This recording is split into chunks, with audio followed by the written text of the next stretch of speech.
Hello everyone, কি অবস্থা, কেমন আছেন সকলে? আশা করছি সকলেই ভালো আছেন। অনেকেই দীর্ঘদিন যাবৎ বলে যাচ্ছেন যে আপনারা উইথড্র দিলে কিছুক্ষণ পর উইথড্রটি রিজেকশন হয়ে যায়, আপনাদের উইথড্রটি সাকসেস হয় না। সমস্যাটি কেন হয় এবং এর সমাধান কি, সেই বিষয়টি কিন্তু আজকের ভিডিওতে এক্সপ্লেন করব। প্রথমেই বলি যে উইথড্র কেন রিজেকশন হয়। দেখুন, আপনি যখন উইথড্র রাখছেন তখন এটি 1xBet-এর সার্ভারে জমা হচ্ছে, তারপর তারা সেখান থেকে অ্যানালাইসিস করে এবং ওই অ্যানালাইসিস করার সময় যারা ভিআইপি ইউজার তাদের উইথড্রগুলো আগে দিয়ে দেওয়া হয়। এক্ষেত্রে যদি অনেক ভিআইপি ইউজার হয়ে যায় তাহলে সেক্ষেত্রে আগে ভিআইপি ইউজারদেরকে দিতে গিয়ে কিন্তু নর্মাল ইউজার যারা আছে তাদের যে উইথড্রগুলো আছে সেগুলো অনেক নিচে পড়ে যায় লিস্টে, যার কারণে তাদেরগুলো কিন্তু দেওয়া সম্ভব হয় না। ফলে সার্ভার থেকে অটোমেটিক্যালি এগুলো কিন্তু রিজেকশন করে দেওয়া হয়। সো এর জন্য আপনাকে যেটা করতে হবে, আপনাকে অবশ্যই একজন ভিআইপি ইউজার হতে হবে। ভিআইপি ইউজার হলে আপনি কিন্তু ডিপোজিট এবং যে উইথড্র আছে এটি কিন্তু সবথেকে ফার্স্ট করতে পারবেন। সো কীভাবে করবেন সেটি কিন্তু আজকের দিনে দেখিয়ে দিচ্ছি। প্রথমে বলে রাখি, আপনার বর্তমানে যে অ্যাকাউন্টটা আছে এটা নর্মাল অ্যাকাউন্ট। সো আপনাকে যেটা করতে হবে, প্রথমে একটা ভিআইপি অ্যাকাউন্ট ক্রিয়েট করতে হবে। সো একদম নতুন একটি ইমেল এবং নাম্বার জোগাড় করে রাখবেন। তারপর সিম্পলি গুগল ব্রাউজারে গিয়ে 1xBet লিখে সার্চ করবেন। তারপর দেখতে পাচ্ছেন এখানে বেশ কিছু লিঙ্ক শো করছে। এখান থেকে সিম্পলি সবার উপরে যে লিঙ্কটি রয়েছে সেটিতে ক্লিক করবেন। তারপর নিচের থেকে সিম্পলি গেট লিঙ্কে ক্লিক করবেন। তারপর দেখতে পাচ্ছেন এখানে 1xBet মোবাইল অ্যাপ্লিকেশন ডাউনলোড করার জন্য একটি ডাউনলোড আইকন রয়েছে। সিম্পলি ডাউনলোড আইকনে ক্লিক করে সফটওয়্যারটিকে ডাউনলোড করে নেবেন। ডাউনলোড হয়ে গেলে সফটওয়্যারটিকে ইনস্টল করে ওপেন করে নেবেন। ওপেন করার পর আপনাদের সামনে এইরকম ইন্টারফেস আসবে। এখানে সবার উপরে যে রেজিস্ট্রেশন আইকন রয়েছে সেই রেজিস্ট্রেশন আইকনে ক্লিক করবেন।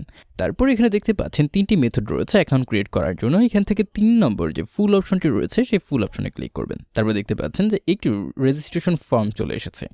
এইখানে সবার উপরে সারনেমের ঘরে আপনার নামের সেকেন্ড পার্টটা দিয়ে দিবেন, ফার্স্ট নেমের ঘরে আপনার নামের প্রথম পার্টটা দিয়ে দিবেন। তারপর ডেট অফ বার্থের ঘরে আপনার জন্ম তারিখটি দিয়ে দিবেন। এটিও হয়ে গেলে নিচে যে ইমেইলের ঘর রয়েছে তাতে একটি আপনার সম্পূর্ণ ফ্রেশ নতুন ইমেল এবং ফোন নাম্বারের ঘরে একটি ফোন নাম্বার দিয়ে দিবেন।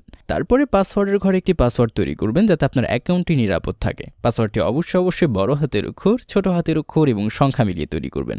পাসওয়ার্ডটি তৈরি করা হয়ে গেলে সিম্পলি রিপিট পাসওয়ার্ডের ঘরে সেম পাসওয়ার্ডটি দিয়ে দিবেন। এরপর হচ্ছে সব থেকে গুরুত্বপূর্ণ পার্ট, প্রোমো কোড। দেখুন, একটা নর্মাল অ্যাকাউন্ট আর একটা ভিআইপি অ্যাকাউন্টের মধ্যে one of the most important পার্টটা হচ্ছে বা ডিফারেন্ট পার্টটা হচ্ছে এই প্রোমো কোড।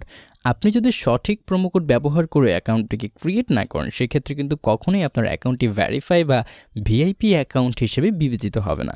সো এই ক্ষেত্রে অবশ্যই আপনাকে 1xBet-এর official VIP promo code VIP5X এই প্রোমো কোডটি ব্যবহার করতে হবে। আপনার স্ক্রিনে দেখতে পাচ্ছেন, আমি আবারও বলে দিচ্ছি, VIP5X এই প্রোমো কোডটি ব্যবহার করবেন। প্রোমো কোডটি লেখা হয়ে গেলে সিম্পলি নিচে যে 3টি খালি ঘর রয়েছে সেই খালি ঘরগুলোকে পূরণ করে রেজিস্টার আইকনে ক্লিক করবেন। রেজিস্টার আইকনে ক্লিক করার সাথে সাথে দেখতে পাচ্ছেন একটি রোবট ভেরিফিকেশনের মাধ্যমে কিন্তু আপনার অ্যাকাউন্টটি লগ ইন হয়ে গেছে। দ্যাটস ইট, একদম ইজি ম্যাটার। এখন আপনি চাইলে এখানে খুব ফাস্ট ডিপোজিট এবং উইথড্র করতে পারবেন। আমি আপনাদেরকে একটি ডিপোজিট করে দেখাচ্ছি। ডিপোজিট করার জন্য সিম্পলি নিচে যে মেনু আইকন রয়েছে সেই মেনু আইকনে ক্লিক করবেন। এবার তারপরে উপরে যে ডিপোজিট আইকন রয়েছে সেই ডিপোজিট আইকনে ক্লিক করবেন। দেখতে পাচ্ছেন এখানে বিকাশ, নগদ, রকেট সহ আরও বেশ কিছু মাধ্যম রয়েছে ডিপোজিট করার জন্য। আমি আপনাদেরকে বিকাশের মাধ্যমে ডিপোজিট করে দেখাবো। বিকাশের মাধ্যমে ডিপোজিট করার জন্য আমি সিম্পলি বিকাশ সিলেক্ট করলাম। এবার এইখানে এই ঘরে আমি যত টাকা ডিপোজিট করতে চাই সেই অ্যামাউন্টটা লিখব এবং তারপরে এইখানে যেই এজেন্ট নাম্বারটি থাকবে সেই নাম্বার ঠিক তত টাকা ক্যাশ আউট করে ট্রানজ্যাকশন আইডিটি কপি করে নিব। তারপর দেখতে পাচ্ছেন এইখানে আমরা যেই নাম্বার থেকে টাকা পাঠিয়েছি সেই নাম্বারটি লিখে ট্রানজ্যাকশন আইডির ঘরে ট্রানজ্যাকশন আইডিটি পেস্ট করে কনফার্মে ক্লিক করলেই দ্যাটস ইট, একদম ইজি ম্যাটার। সো এইভাবে ভিআইপি অ্যাকাউন্ট ক্রিয়েট করেন, সেই ক্ষেত্রে হচ্ছে আপনার আর উইথড্র জীবনও রিজেকশন হবে না। সর্বোচ্চ 30 সেকেন্ড থেকে 1 মিনিটের মধ্যে আপনি ডিপোজিট এবং উইথড্র করতে পারবেন। That's it. সো এই ছিল আজকের ভিডিওটা যদি আপনার উপকারে এতটুকু কাজে লেগে থাকে তাহলে আপনার ফ্রেন্ডস সার্কেল বা আপনার শুভাকাঙ্ক্ষীদের অবশ্যই শেয়ার করবেন। ভিডিওটি ভালো লাগলে চ্যানেলটি সাবস্ক্রাইব করে পাশে থাকবেন আরও নতুন এরকম ভিডিও পাওয়ার জন্য। সবাই ভালো থাকবেন, সুস্থ থাকবেন, ধন্যবাদ।